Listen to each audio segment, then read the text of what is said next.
Hello everyone, welcome to this second session of question and answers.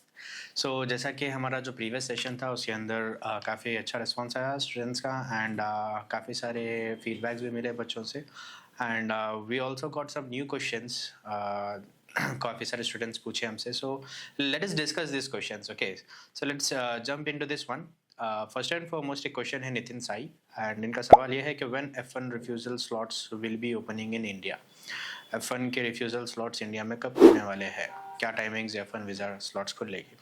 सो देखिए, मैं यहाँ पर ये बोल सकता हूँ F1 वीज़ा स्लॉट्स के रिगार्डिंग। सो अगर आपका वीज़ा इंटरव्यू शेड्यूल करना है, बेसिकली एम्बेसी में ऐसा है, वीज़ा F1 के लिए अगर आप प्लान कर रहे हैं तो दो कैटेगरीज में डिवाइडेड है। एक है कैटेगरी फ्रेशर्स की और एक है कैटेगरी रिफ्यूजल्स की। ओके, सो फ्रेशर्स यानी वो लोग होते हैं जो फ्रेशली अभी इंटरव्यू देने जा रहे हैं एंड रिफ्यूजल्स वो होते हैं जो कोई इससे पहले इंटरव्यू दिए थे, वो रिफ्यूज्ड थे। ये जो कैटेगरी है रिफ्यूजल्स की, यानी अगर आप ऑलरेडी वीज़ा दे चुके हैं इंटरव्यू एंड आपका वीज़ा अप्रूव नहीं हुआ तो अब ये कैटेगरी में फॉलो होते हैं।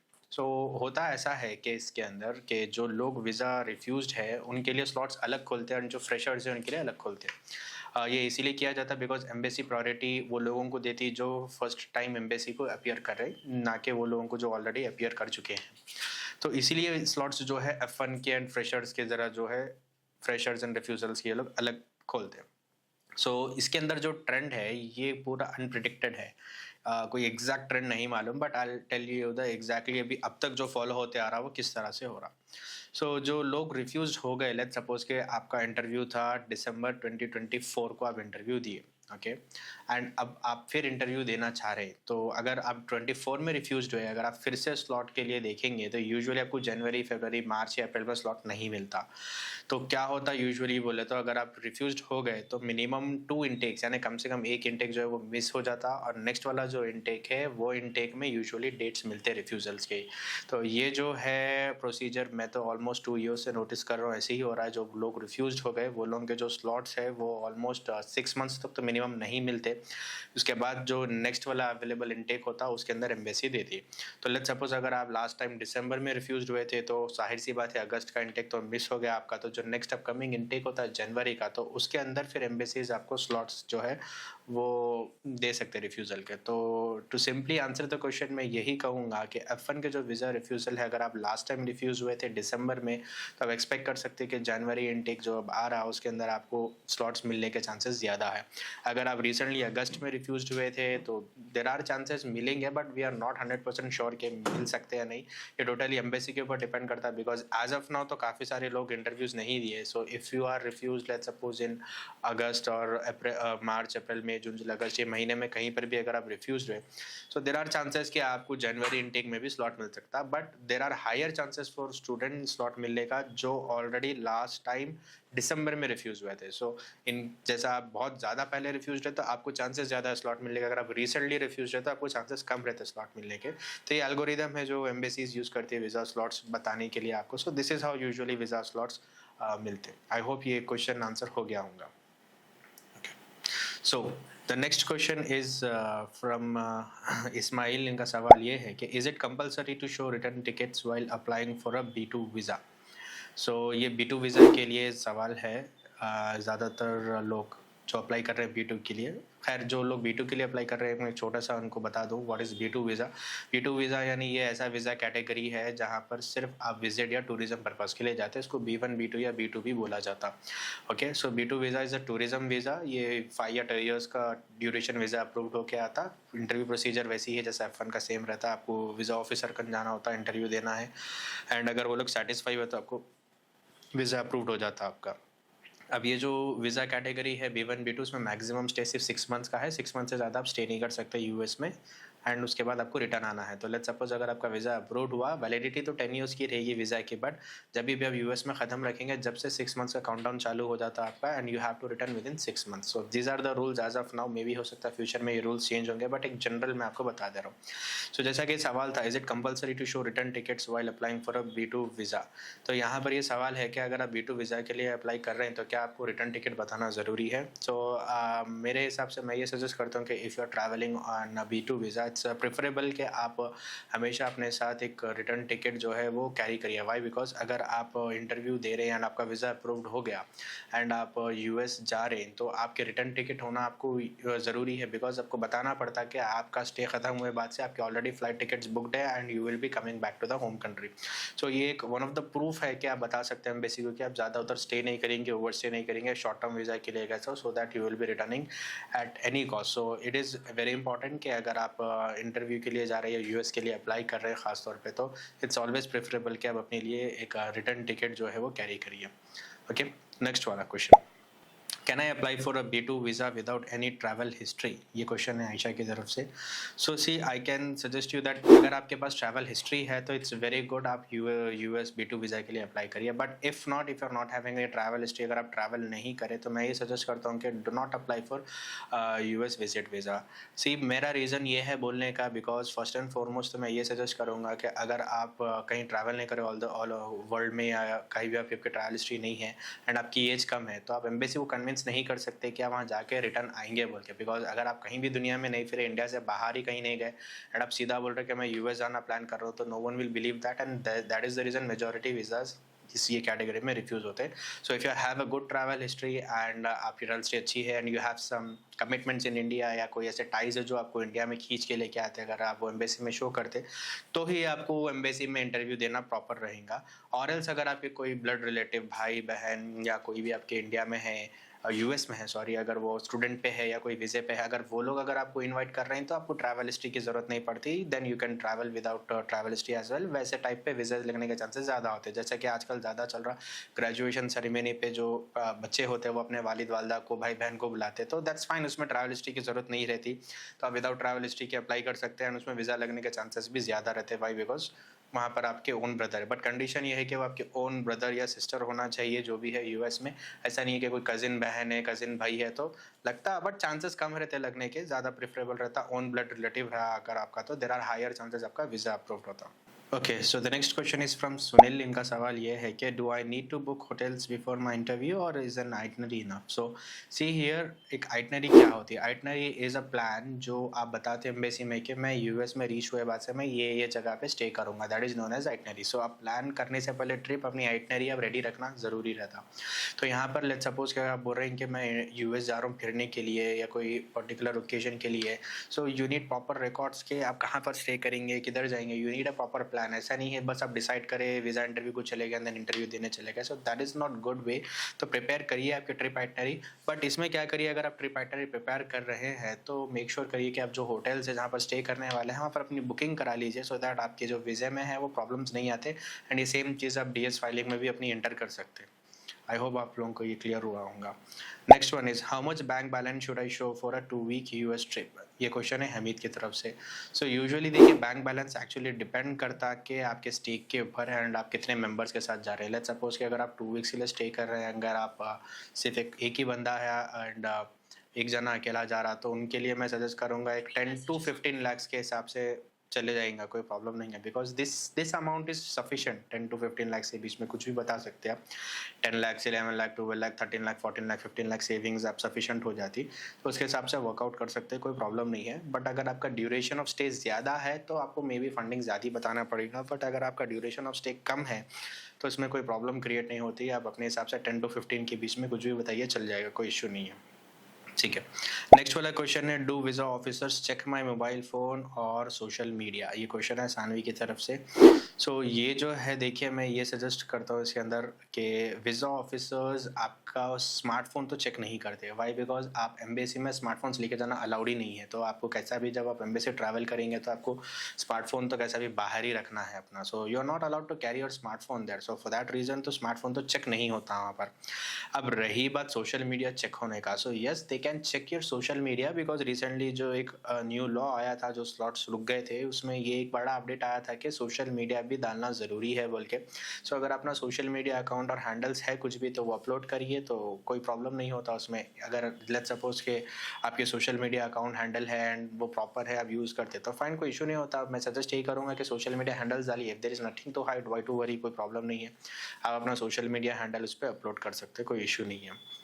नेक्स्ट वाला क्वेश्चन है प्रवीण की तरफ से, if my English is not fluent can I answer in Hindi और तेलुगु? अगर आप B1 B2 वीज़े के लिए जा रहे हैं एंड अगर आपकी इंग्लिश अच्छी नहीं है, so you can ask the visa officer for a translator and they can help you with that as well. So you can answer in Hindi और Telugu, whatever your comfortable languages, कोई प्रॉब्लम नहीं होती। You it doesn't mean कि आपको हमेशा English में ही बोलना पड़ता, फाइन, इट्स ऑलराइट। लेकिन अगर आप F1 के लिए जा रहे हैं स्टूडेंट वीज़ा के लिए, तो इंग्लिश में ही बोलना ज़रूरी है आपको। But apart from that you can consider this for B1 B2 आप कोई भी लैंग्वेज यूज कर सकते हैं बोलने के लिए।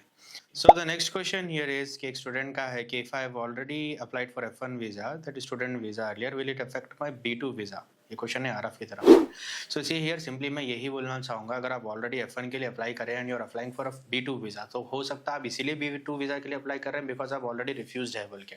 सो अगर वैसी सिचुएशन में अगर आप अप्लाई कर रहे हैं तो my suggestion is do not apply, because अगर आपकी ऑलरेडी हिस्ट्री है वहाँ पर F1 की एंड फिर आप F2 के लिए जा रहे हैं, तो this is not good for your profile, ये आपकी वीजा खराब हो जाता है, so यानी आपकी प्रोफाइल और खराब है आती। So my suggestion is always stick to a single visa only, do not change your visa unless and until कोई कंपेलिंग सर्कमस्टांसेस है आपके पास, क्या आपके पास जेन्युइन रीजन है। तो इन जनरल मैं यही बोलूंगा कि अगर आप ऑलरेडी F1 दिए, रिफ्यूज्ड है and if you are planning for B2, this is not good for your profile. ऐसा दिख गया था कि आप बहुत ज्यादा डेस्परेट है and you want to change this and that is the reason आप B2 के लिए गो अहेड कर रहे हैं as of now. So my suggestion is do not go ahead with that, that's not a good route for you. Okay. The next question is, do I need to carry original documents or photocopies are enough? So if you are attending the visa interview, let it be F1 or F2. So यहाँ पर क्या है मालूम, अगर आप interview देने जा रहे हैं तो आप हमेशा अपने ओरिजिनल डॉक्यूमेंट्स, पासपोर्ट कैसा भी कैरी करिए। Apart from that all the documents which are required by the embassy, it's not necessary to carry the original documents, it's not mandatory. But अगर आप जेरोक्स या फोटोकॉपीज भी लेके जा रहे हैं तो फाइन चल जाएगा, बट इट्स मैंडेटरी कि आप अपना जो पासपोर्ट है वो ओरिजिनल लेके जाना जरूरी है। Without original passport you can not enter into the embassy.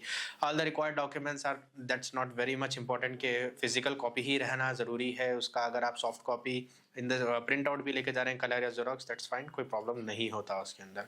So the next question is, if my visa is approved do I need to travel immediately?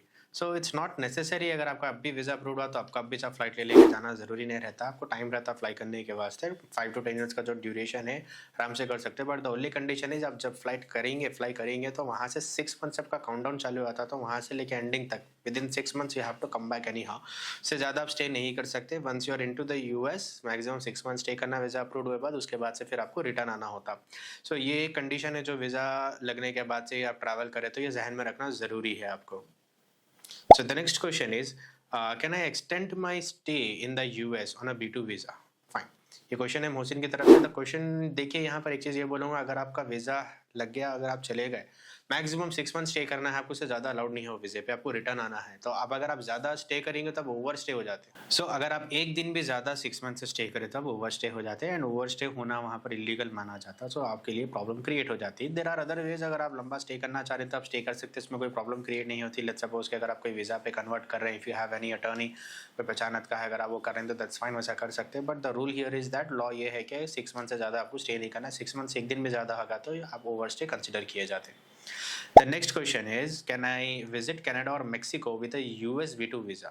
So यहाँ पर देखिए, अगर आपके पास US का वीज़ा है तो डेफिनेटली आप US जा सकते हैं, नॉट एनी अदर कंट्रीज। तो आपके मेक्सिको या कनाडा के लिए फिर से वीज़ा अप्लाई करना है, वो लोग का वीज़ा अप्लाई करके फिर आप अप्लाई कर सकते हैं। बट अगर आपके पास US का वीज़ा अप्रूव्ड है तो देर आर हायर चांसेस कि आपको ये वाले भी कंट्रीज का वीज़ा ईजिली मिल जाता है। सो आप वहाँ पर भी ईजिली ट्रैवल कर सकते हो, कोई बढ़िया प्रॉब्लम क्रिएट नहीं होता आपके लिए। Next question is, if my passport has only 6 months validity left can I still apply for a B2 visa? ये क्वेश्चन है खालिद की तरफ से। अगर आपके पासपोर्ट पे वैलिडिटी सिर्फ 6 मंथ्स की है तो आप B1 B2 के लिए अप्लाई कर सकते हैं क्या? See the question here is कि अगर आपकी वैलिडिटी 6 मंथ्स के अंदर है, पासपोर्ट 6 मंथ्स में एक्सपायर हो रहा है डेट ऑफ अप्लाइंग से, तो वैसा रहा तो प्लीज बेटर रहता कि आप अपने पासपोर्ट को रिन्यू कर लीजिए फिर अप्लाई करिए, तो इससे प्रॉब्लम क्रिएट नहीं होती। बिकॉज 6 मंथ से ज़्यादा रहा तो आपको अप्लाई करने प्रॉब्लम होता है, ये आपको प्रॉब्लम्स क्रिएट होते हैं, फिर पासपोर्ट चेंज करो, नया बनाओ and all this things. So that's the reason कि आप मेक श्योर करिए कि आपका जो पासपोर्ट है वो वैलिडिटी 6 मंथ्स के अंदर है। अगर नहीं है तो आप उसको रिन्यू कर लीजिए, उसके हिसाब से वर्कआउट करिए, वो आपके लिए प्रॉपर हो जाता। नेक्स्ट वाला क्वेश्चन है, can I wear casual clothes और do I need to dress formally, ये क्वेश्चन है गौरव की तरफ से। तो यहाँ पर ये है, अगर आप इंटरव्यू को जा रहे हैं तो ये देखो कोई ऐसा बड़ा वो इंटरव्यू नहीं है जो आपको अच्छा फॉर्मल शर्ट पैंट या कोट पहन के जाना या टाई लगा के जाना ज़रूरी नहीं है। इट्स फाइन, आप फॉर्मल जाइए, इंटरव्यू दीजिए। इट डजेंट एक्चुअली डिपेंड्स कि आप किस तरह से दिख रहे हैं, ज़्यादातर नहीं, थोड़ा बहुत फैक्टर हो सकता है, बट आप किस तरह से उसको कन्विंस करें, how many ties do you have, that matters the most there. तो दैट इज द रीज़न कि अगर आप इंटरव्यू देने जा रहे हैं तो फाइन, कैजुअल क्लोथ्स पहनिए, कोई प्रॉब्लम नहीं होता। आप कोशिश करिए कि आप अच्छा फॉर्मल पहन लेके जाइए, एंड जो कपड़ों में कॉन्फिडेंट फील होते हैं, जो कपड़े आपके लिए बेस्ट है, वो कपड़े पहन के जाइए, ज़्यादा बेटर रहता है आपके लिए। Okay, the next question is if my brother is in US and he sends me an invitation letter, will it increase my chances? So जैसा कि मैं अभी प्रीवियसली बताया, अगर आपके ब्रदर यूएस में हैं, अगर आपको वो भेज रहे हैं कि इनविटेशन आने के लिए, let it be graduation ceremony और एनी अदर थिंग, तो यस, यहाँ पर वीज़ा लगने के चांसेस ज़्यादा होते हैं, but the only condition here is that कि वो आपके ओन ब्लड रिलेटिव रहना। अगर कोई कजिन है इन है तो मुश्किल रहता है वीज़ा अप्रूव्ड होना। So majority most of the time it should be your own brother और सिस्टर इन यूएस। अगर वो इन्वाइट कर रहे हैं तो then you can apply, it can increase your chances of getting your visa as well. But अगर आप चाह रहे हैं कि मेरे कज़न का लगा के जाऊँ, करके जाऊँ, तो इट्स फाइन, मत लगाइए। मैं तो सजेस्ट ये करूँगा कि आप, बेटर रहता है कि अगर आपको नोन है तो लगा के जाइए, नहीं है तो बेटर रहता है कि किसी का भी मत ले लेके जाइए, डायरेक्ट ट्रैवल हिस्ट्री अप्लाई रख लेके फिर आप ट्रैवल करिए, ज़्यादा प्रेफरेबल ऑप्शन रहता। The next question is, if my visa is refused one, can I reapply immediately? Question है सारा की तरफ से। So for B1 and F1, as I've already explained about F1, मैं अभी B1 के या B2 के बारे में एक्सप्लेन कर देता हूँ। अगर आपका वीज़ा रिफ्यूज्ड हो गया, आप फिर से अप्लाई कर सकते हैं, बट द एक्चुअल लिमिट इसमें क्या है, एम्बेसी के ऊपर डिपेंड करता है, स्लॉट्स की अवेलेबिलिटी, वो लोग कब खोलते हैं, कब बंद करते हैं। So we can not exactly tell कि आपको फिर स्लॉट्स कब मिलते हैं, क्या मिलेंगे।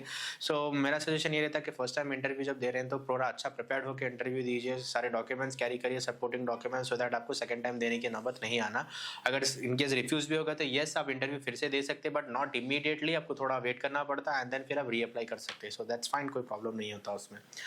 Next question is, if I get a 10 years B2 visa, can I visit US multiple times? Yes, you can visit US multiple times। जरूरी नहीं है कि सिर्फ एक ही बार जा सकते हैं। वीजा मल्टीपल एंट्रीज का आता है, आपको जो अपलोड हुआ है, तो multiple entries you can go multiple number of times, आप जितने बार जाना जा सकते हैं, आ सकते हैं। एंड बट कंडीशन ये है कि मैक्सिमम 6 months एक ही बार में आप जा सकते हैं। सपोज कि अगर आपका वीजा अप्रूव्ड है, फर्स्ट टाइम जा रहे हैं, आप जा रहे हैं दिसंबर के फर्स्ट को, तो दिसंबर से लेके 6 months तक आप स्टे कर सकते हैं, फिर रिटर्न आ सकते हैं इंडिया को, फिर जा सकते हैं आप, फिर जब नेक्स्ट टाइम फिर जाएंगे, फिर 6 months आप स्टे करना है। तो जितने बार आप जाएंगे उतने बार मैक्सिमम स्टे आपका 6 months ही रहना है, उससे ज़्यादा आप स्टे नहीं कर सकते। सो दिस इज़ फाइन, आप मल्टीपल टाइम जा सकते हैं, आ सकते हैं। ये आपको अपने वीज़ा पे मेंशन्ड होके आता है, यहाँ पर एंट्रीज के अंदर सिंगल एस रहा तो सिंगल रहता, मल्टीपल रहा तो एम रहता। If it is multiple, you can travel multiple times, कोई प्रॉब्लम नहीं है आपको। Next question is, how many months can I stay in one visit without problem? तो ये क्वेश्चन मेघना की तरफ से, जैसा कि मैं ऑलरेडी भी बताया, maximum we can stay is up to 6 months only. 6 months से एक दिन भी ज़्यादा स्टे आपको यूएस में अलाउड नहीं है। Okay, so the next question is, can I change my visa status like to F1 student visa while on an F2 visa? Question समी की तरफ से, yes, you can change your visa from F1 from B2 to F1, आप convert कर सकते हैं। वहाँ पर आप जो अटर्नीज है या आपके कोई पहचान में है तो उनसे बात करके अभी, but there is a provision, ऐसा कर सकते हैं, काफ़ी सारे लोग किए हैं उधर ऐसा। Can transition your visa to different category, that's fine, कर सकते हैं। तो 6 महीने से 2 years तक वैलिडिटी हो जाती है आपकी, ऐसा कर सकते हैं, कोई प्रॉब्लम नहीं है।